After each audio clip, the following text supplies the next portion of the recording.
Bonsoir à toutes et à tous, heureux de vous retrouver pour cette nouvelle édition de votre journal de 22h. Voici les titres. Une délégation conduite par le Premier ministre est à Dikil pour une mission de concertation.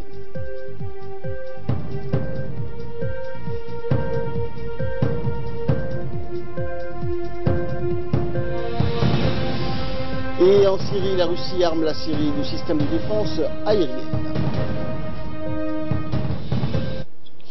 Merci à vous de nous rejoindre. Après Ali Sabieh, la délégation conduite par le Premier ministre Abdelkader Kamil s'est rendue aujourd'hui à Dikil, complétant ainsi sa tournée dans le sud du pays. À son arrivée, la délégation conduite par le Premier ministre, qui comprenait donc le ministre de l'Intérieur, Hassan Omar, le ministre délégué à la décentralisation, Hamadou Mohamed Aramis, le ministre du Budget, Bodi Ahmed Roblé, le ministre de l'Équipement et des Transports, Mohamed Abdelkader Moussa, le ministre de l'Habitat, Moussa Mohamed Ahmed, celui du Commerce, Hassan Ibrahim, le secrétaire général de la primature, Naguib Abdallah, ainsi que plusieurs hauts responsables et cadres d'administration, accueillis donc par le préfet de la région de Dikil, Mohamed Cheikh Hassan, le président du conseil régional, Abdelrahman Younis, est responsable, et de nombreux notables et chefs coutumiers venus de toutes les localités de la région. Une foule immense également composée de Dikilois et des localités environnantes a également accueilli la délégation ministérielle conduite par le Premier ministre. De nombreux parlementaires accompagnaient également la délégation gouvernementale qui s'est rendue dès son arrivée à la préfecture, où elle a entamé une journée marathon qui a débuté par une rencontre avec les notables et chefs coutumiers des différentes localités de la région de l'Unité.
Et au cours de cette rencontre avec les notables de la région qui s'inscrit dans le cadre des consultations périodiques du gouvernement avec les populations des différentes régions du pays, les notables donc ont passé en revue avec les membres du gouvernement toutes les questions afférentes au quotidien des populations.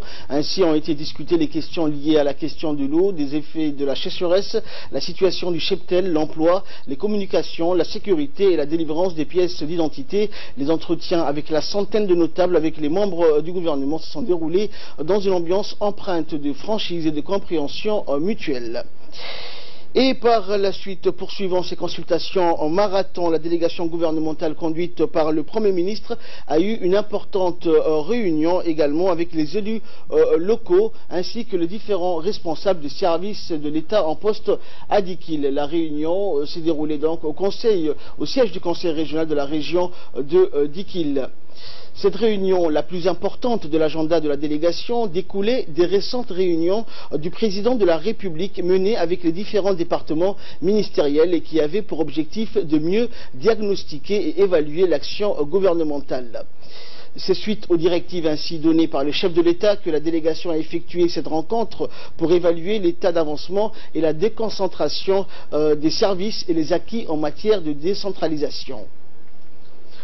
Ainsi, l'ensemble des responsables des services de l'État présents et les élus locaux, dont le président du conseil régional, ont tour à tour abordé avec les membres du gouvernement l'état des services représentés ainsi que les compétences en matière dans le domaine décisionnel des différents responsables et ont pu recueillir ainsi toutes les informations afin de pouvoir établir un état des lieux des services déconcentrés représentés dans la région. Le président du conseil régional ainsi que les élus locaux ont pour leur part abordé avec la délégation ministérielle l'état d'avancement de la décentralisation dans les différents domaines, dont notamment la fiscalité. Le Premier ministre a apporté des réponses aux questions soulevées en indiquant que toutes les décisions nécessaires seront prises par le gouvernement afin que les services déconcentrés puissent avoir les moyens matériels et humains afin de pouvoir remplir au mieux les missions qui leur sont assignées. Et à l'issue de la tournée à Dikil, qui donc se poursuivront la semaine prochaine dans les régions du nord du pays et dans la région du centre, le ministre délégué à la décentralisation, Hamadou Mohamed Aramis, nous a fait le point des objectifs principaux et des résultats des travaux. On l'écoute. L'essentiel, c'est de se ressaisir.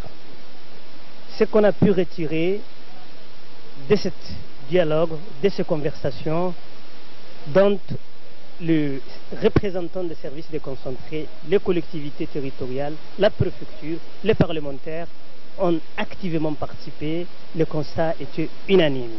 De revoir, de rehausser le niveau, la capacité des services déconcentrés en logistique, en moyenne humaine, en moyenne financière, pour que vraiment ces gens-là soient vraiment aptes pour donner dans l'immédiat les réponses aux alertes qui viennent des zones rurales et vraiment pour éviter d'être dans une présence symbolique où toujours on dépend du central, de Djibouti. Par contre, nous sommes toujours dans cette opération, nous comptons encore toujours sous la conduite du Premier ministre, il y aura encore d'autres régions, Obok, Tadjoura, Ali Sevier, et on espère, Arta plutôt, on espère évoluer ensemble.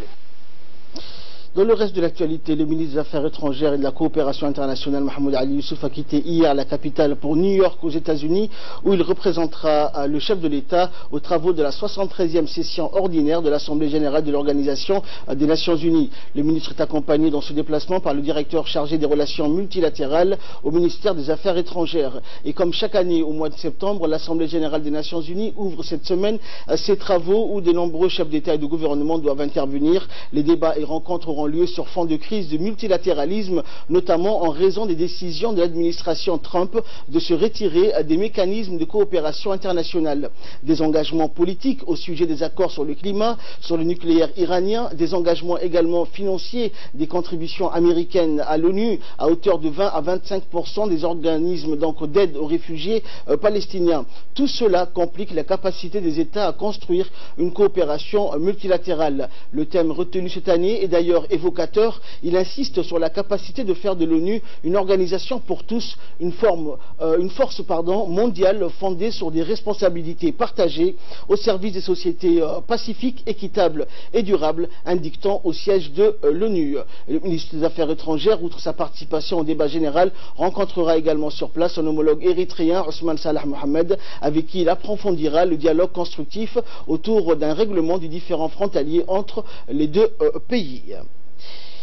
Et par la suite, le ministre de l'Éducation nationale et de la formation professionnelle, Moustapha Mohamed Mahmoud, et son collègue en charge de l'économie et des finances, Ilyas Moussa Dawalé, ont co-présidé ce matin la réunion avec une délégation du partenariat mondial pour l'éducation qui dépend de la Banque mondiale. Le secrétaire général du MENFOP, Mohamed Abdallah Mayoub, ainsi que de nombreux hauts cadres du MENFOP ont pris part à la rencontre. Au menu des discussions, le nouveau projet de transformation de l'école djiboutienne soutenu par la Banque mondiale à travers le partenariat mondial pour l'éducation. La rencontre s'est déroulée au Palais du Peuple en présence du représentant résident de la Banque mondiale à Toussek et la représentante de l'UNICEF à Djibouti, Janabou Maoundé, qui est chef de file du groupe local des partenaires de l'éducation. Le ministre de l'Énergie, chargé des ressources naturelles, Younis Ali Gueddi, a reçu ce matin au sein de son cabinet le nouvel ambassadeur extraordinaire et plénipotentiaire de la République populaire de Chine, accrédité auprès de Djibouti, Zhuo Ruicheng. Et la rencontre s'est déroulée en présence de ses proches collaborateurs, dont le secrétaire général et le directeur de l'énergie.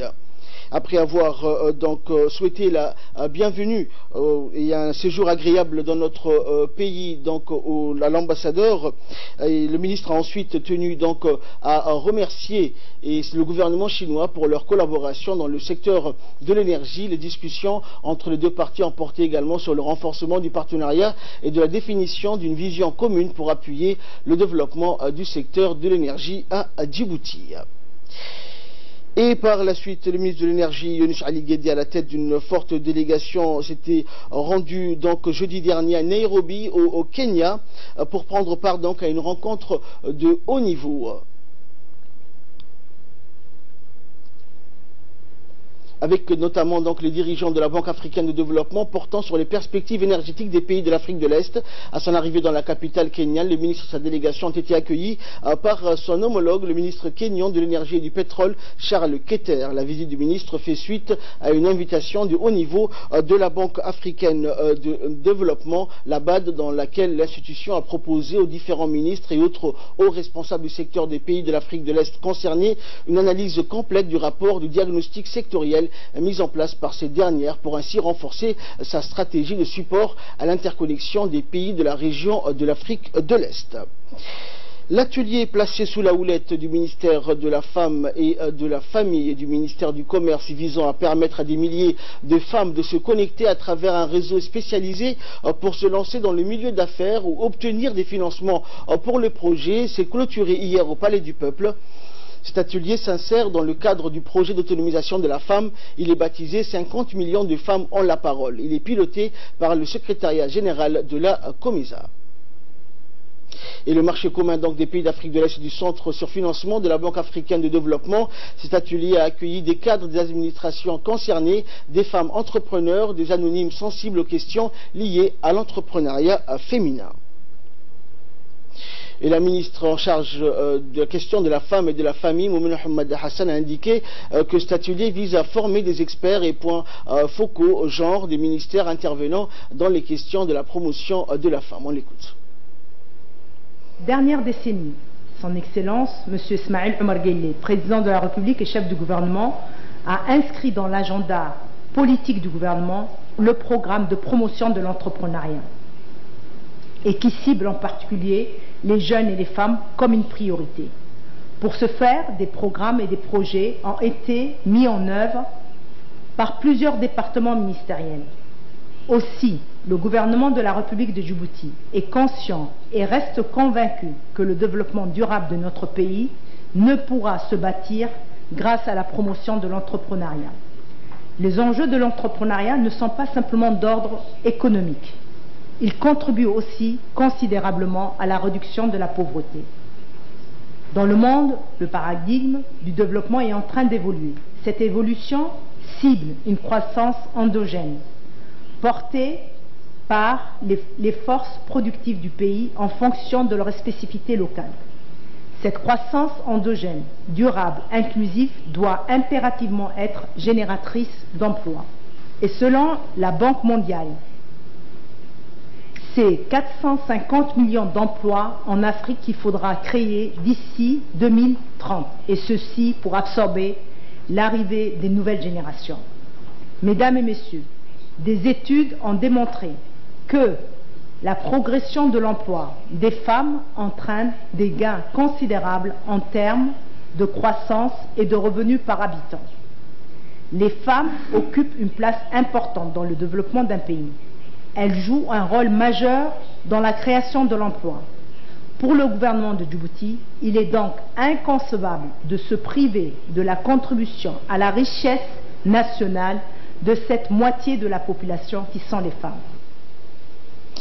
Dans le reste de l'actualité nationale également, la nouvelle agence nationale des personnes à besoins spéciaux de Djibouti, créée récemment à l'initiative du président de la République, a organisé ce matin une première rencontre avec la secrétaire d'État aux affaires sociales, Mouna Ousmane Aden, le conseiller technique en matière d'handicap, donc de Ali Saïd, le président du réseau national de l'handicap, Idriss Moumine, des cadres du secrétariat d'État et plusieurs personnalités des associations du réseau s'occupant de l'handicap.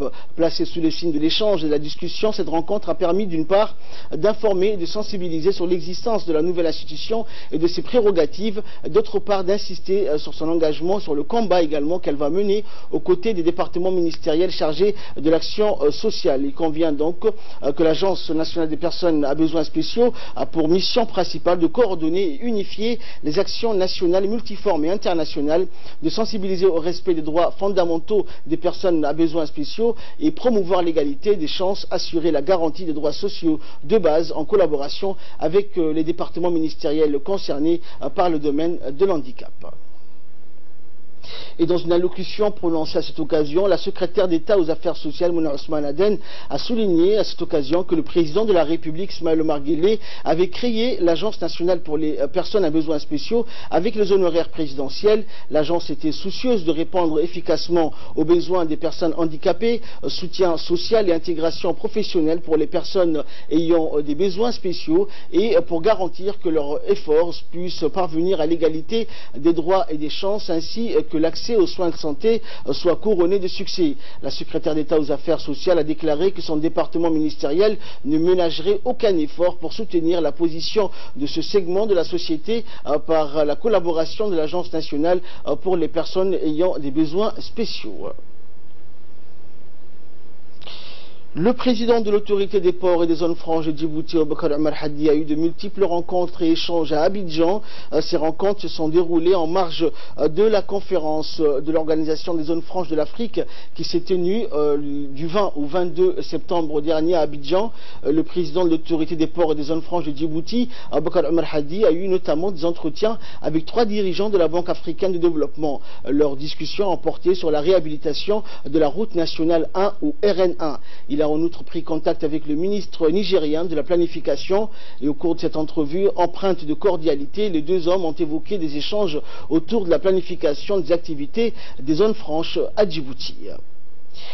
Le ministère de l'Habitat, de l'Urbanisme et de l'Environnement a lancé aujourd'hui au Palais du Peuple un atelier visant donc à renforcer les capacités des cadres nationaux à prendre des décisions adéquates en matière de protection des milieux naturels et de l'environnement.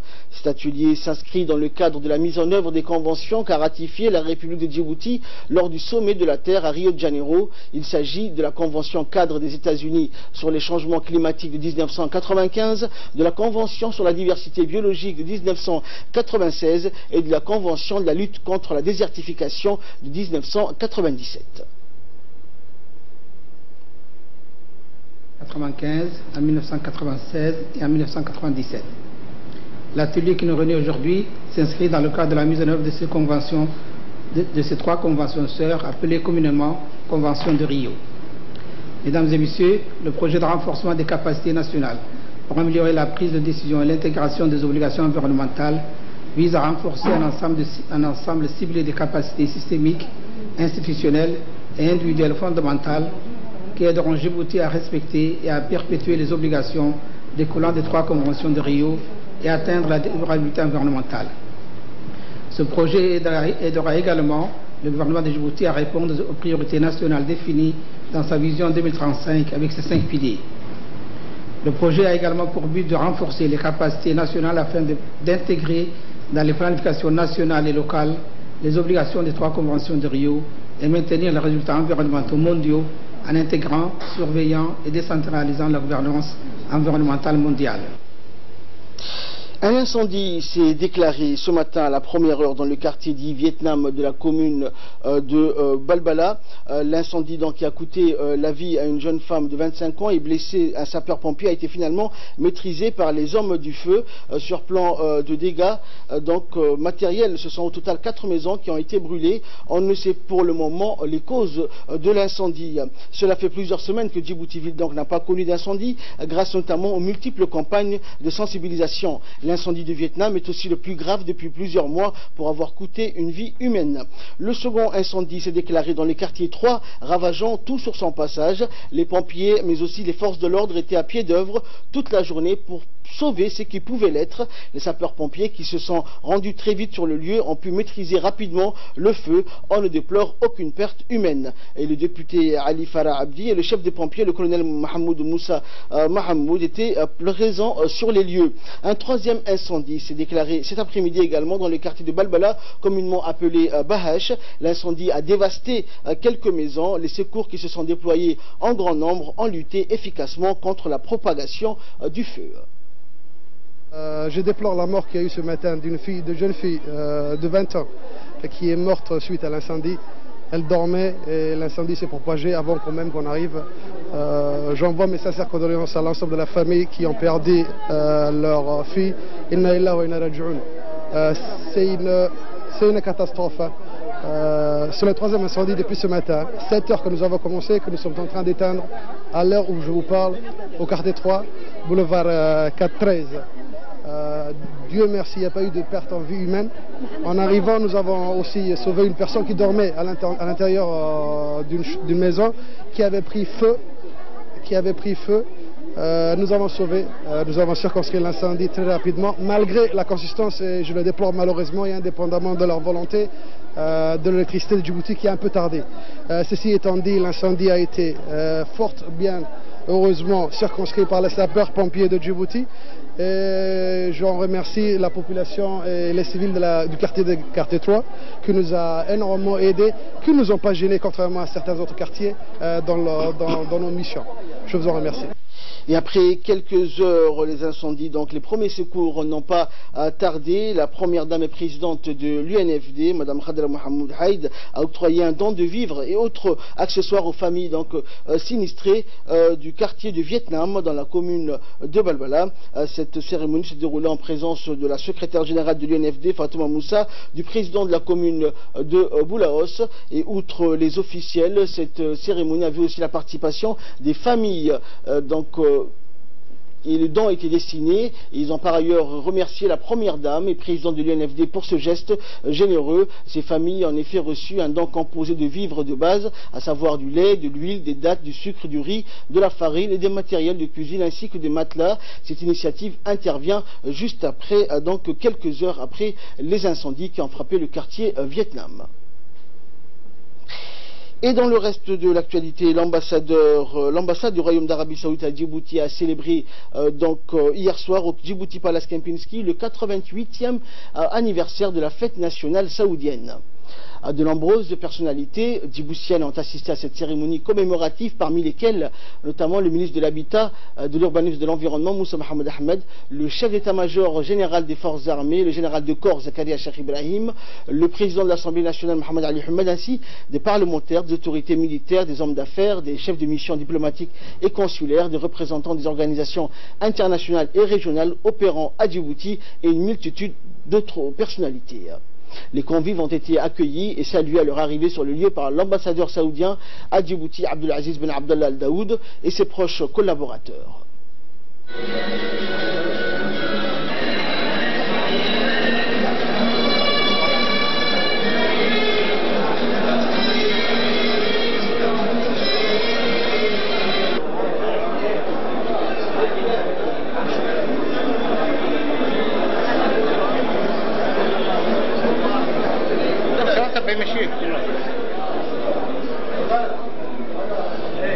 Après l'interprétation successive des hymnes nationaux des deux pays, Djibouti et le Royaume d'Arabie Saoudite, le chef de la chancellerie saoudienne a donné le coup d'envoi de la cérémonie festive en procédant au symbolique geste de coupure du gâteau d'anniversaire.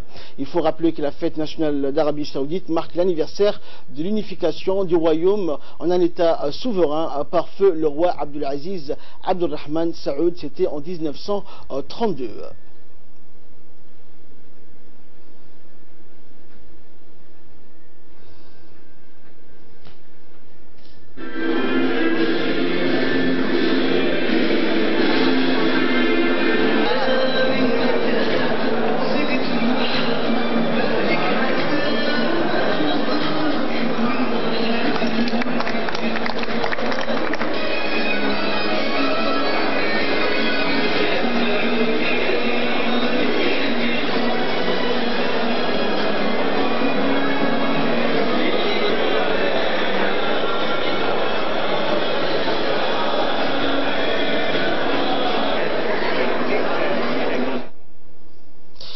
Enfin, page nécrologie pour clore l'actualité nationale. C'est avec une immense tristesse que nous avons appris le décès de Gaas Ali Moumine, ancien chargé d'affaires de Djibouti en Égypte et frère de notre actuel ambassadeur au Koweït. En cette douloureuse circonstance, le ministre des Affaires étrangères et de la coopération internationale, porte-parole du gouvernement, Mahmoud Ali Youssouf, l'ensemble des cadres du ministère des Affaires étrangères s'associent à la peine de la famille et présentent leurs sincères condoléances les plus attristées à notre ambassadeur et à toute la famille ainsi qu'aux proches du défunt Gaas Ali Moumine. Inna lillahi wa inna ilayhi raji'un.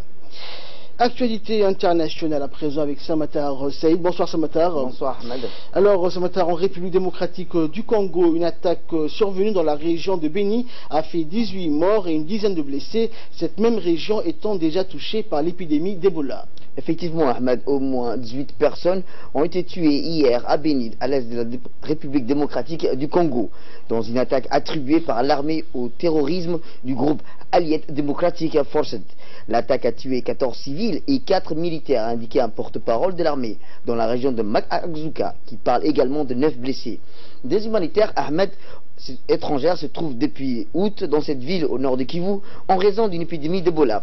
Mystérieuse nébuleuse se sont tenus en responsable du massacre de plus de 700 civils à Beni et sa région depuis octobre 2014, en plus de la mort des 15 casques bleus tanzaniens en décembre dernier.